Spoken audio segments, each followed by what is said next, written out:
Hello everyone, আসসালামু আলাইকুম। সবাই কেমন আছেন? আলহামদুলিল্লাহ আমি ভালো আছি। তো আজকে আমি একটি নতুন রেসিপি নিয়ে এসেছি। আর এই নতুন রেসিপিটা হচ্ছে পানি খিচুড়ি। বাসায় কিছু ভাত ছিল, পানি ভাত আর হচ্ছে কিছু তরকারি যেগুলো আর কেউ খাবে না। তো এগুলো কি ফেলে দিবে? তোমার তো খুবই মায়া হচ্ছিল। তা আমি এগুলো নিয়ে একটা রেসিপি তৈরি করে ফেললাম। তো এই জন্য আমি সমস্ত তরকারি এবং ভাত দিয়ে বসিয়ে দিয়েছি এবং ঘরোয়া যে মশলাপাতিগুলো ছিল সেগুলো দিয়ে আমি একসাথে খিচুড়িটা বসিয়ে দিয়েছি। আর খিচুড়িটা প্রায় হয়ে এসেছে।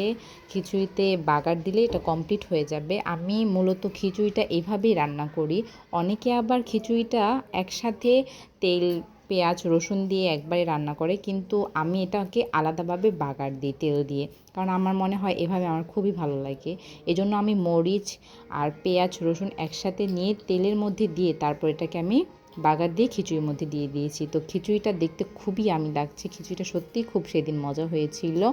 তো আমিও সেভাবেই রান্না করে ফেললাম। আর খিচুড়িটা তো আমি শুধু শুধু খাইনি, আম্মু রান্না করেছিল মুরগির মাংস, সেটা দিয়ে আমি খেয়েছি। সত্যি বলতে সত্যিই সেদিন খিচুড়িটা খুবই মজা হয়েছিল। আর যারা যারা খেয়েছে সবাই খুব প্রশংসা করেছে। কার কার আমার মতো এই খিচুড়িটা খেতে ভালো লাগে কমেন্ট করে জানাবা। সবাই ভালো থাকবে, সুস্থ থাকবে। আল্লাহ হাফেজ।